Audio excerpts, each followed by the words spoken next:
At this exact moment, somewhere on Earth, somebody is playing football. A child is dribbling between two stones. Workers are using jackets as goalposts after a long shift. In a stadium, tens of thousands are singing. On a phone, someone is replaying a goal scored on another continent seconds earlier. Different languages, different histories, the same game. Football grew from local ball games into the closest thing humanity has to a shared sporting language. Its greatest stage, the World Cup, began with 13 teams in one South American city. In 2026, it expanded to 48 teams, 104 matches, and 3 host nations. How did a simple game take over the planet? Football conquered the world because every generation carried it farther, and every community made it its own. Nobody suddenly invented kicking a ball.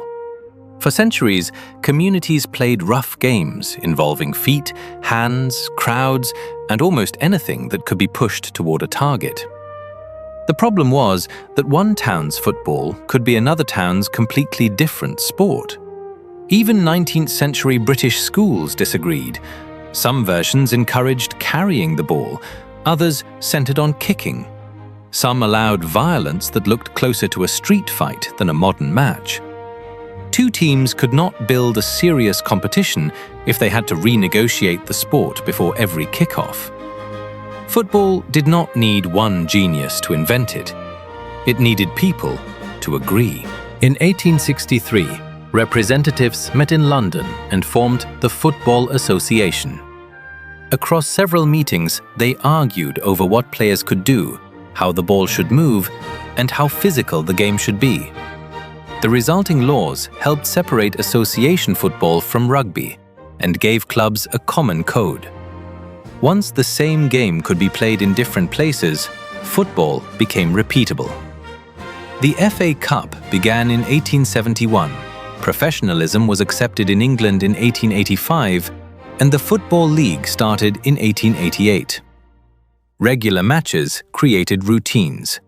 Routines created supporters. Supporters created rivalries and traditions. But the rules achieved something even bigger. They made football portable. A traveler did not need to carry a stadium. He needed a ball, open ground, and people willing to learn. Football's first great technology was not television.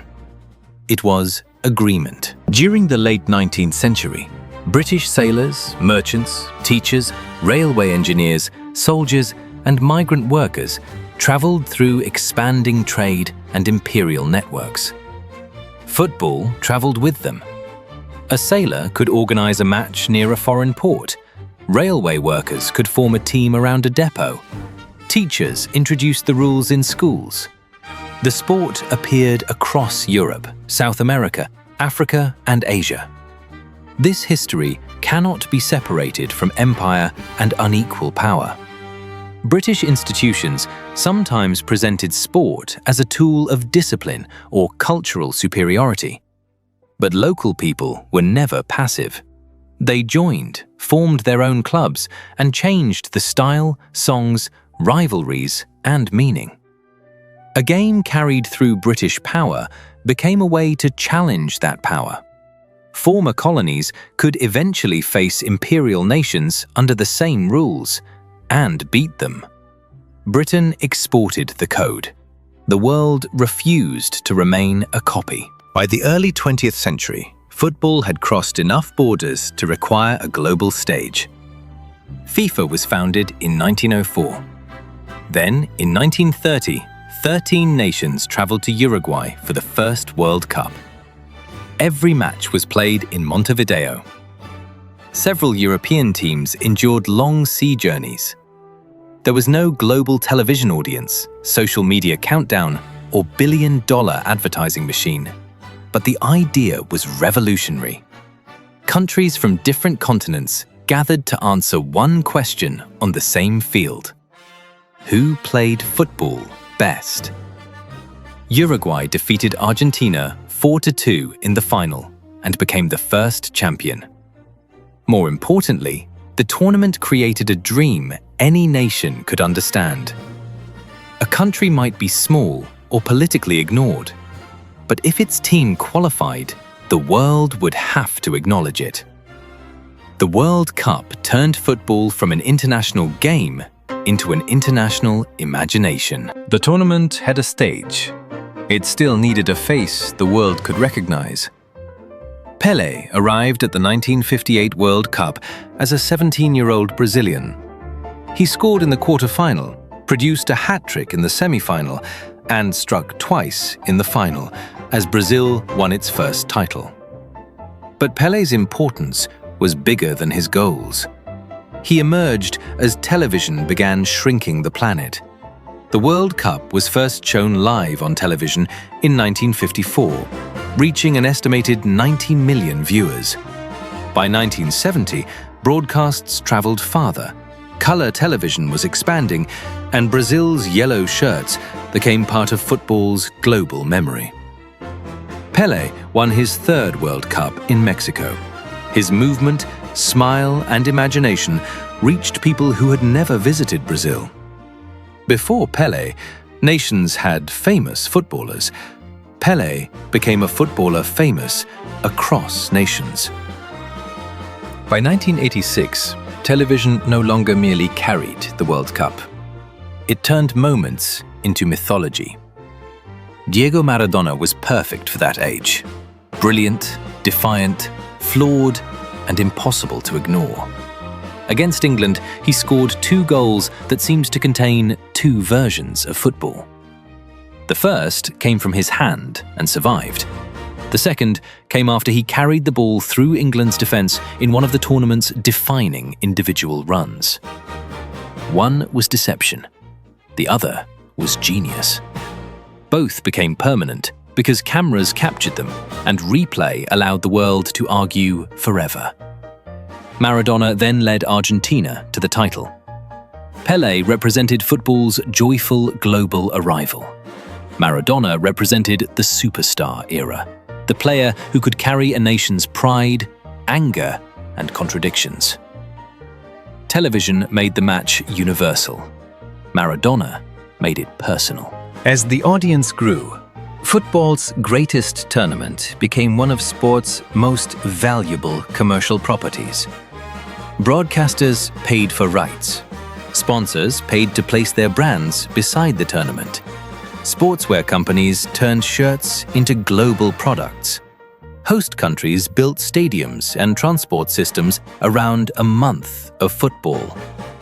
The World Cup became the main engine of FIFA's finances. In the 2019 to 2022 cycle, FIFA reported revenue above $7.5 billion, driven largely by broadcasting, marketing, licensing, hospitality, and ticketing. That money helped football reach farther, but it created harder questions. Who benefits? What happens to stadiums after the crowds leave? How much should supporters pay to witness the game they helped make valuable? When governments use the tournament to shape their image, where does sport end and power begin? Football had conquered the market. The danger was that the market might conquer football. Then the internet removed the final barrier: time. Pelé became global through tournaments and television. Maradona became immortal through broadcast moments. Lionel Messi and Cristiano Ronaldo became present every day. Their rivalry unfolded through live matches, online highlights, video games, statistics, memes, sponsorships, and constant argument. Supporters no longer waited for the World Cup to encounter them. Every goal could circle the planet before the match ended. They represented different fantasies. Messi appeared to bend football through instinct and balance. Ronaldo built his image around force, repetition, and relentless self-belief. Fans did not merely watch them, they joined identities built around them. When Messi lifted the World Cup in 2022, the image was broadcast, clipped, shared, and viewed from millions of personal angles. His celebration subsequently became the most liked post on Instagram, while Ronaldo later became the first person to reach 1 billion followers across social media platforms. Football was no longer a weekly event. It had become permanent, global content. The 2026 World Cup showed how far the journey had traveled. 13 teams had gathered in one city in 1930. 96 years later, 48 nations played 104 matches across Canada, Mexico, and the United States. After 39 days, Spain defeated Argentina to win the title. Expansion opened the door to more countries, supporters, and stories. It also produced enormous digital reach and major audiences across the host nations. FIFA reported billions of video views during the tournament, while matches set television records in Canada, Mexico, and the United States. But it exposed football's central tension. Bigger meant more opportunity. It also meant more travel, more matches, and greater physical demands. Demand filled stadiums, but costly tickets raised questions about whether ordinary supporters were being priced away from the spectacle they created. The battle for football's future is not about whether the game will remain popular. That is already proven.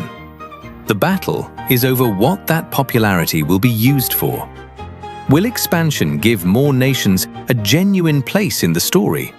Or will every new match and platform become another product to sell? Football conquered the world because it could survive almost anywhere.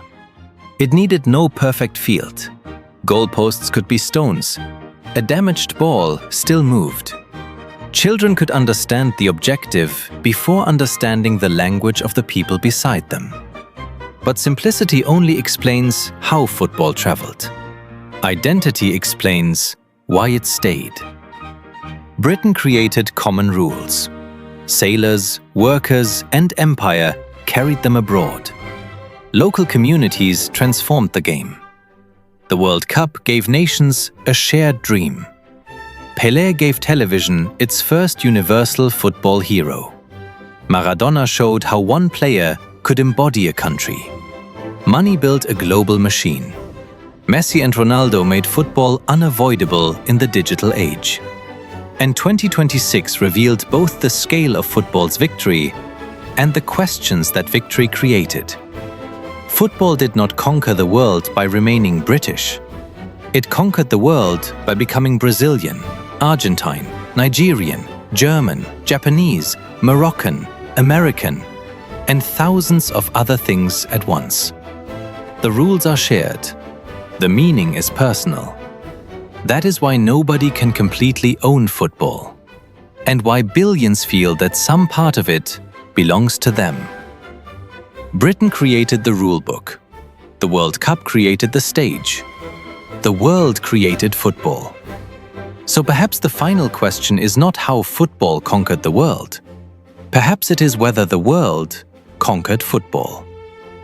Tell us what football means where you come from, and subscribe to Football Power Files for the stories behind the world's most powerful game.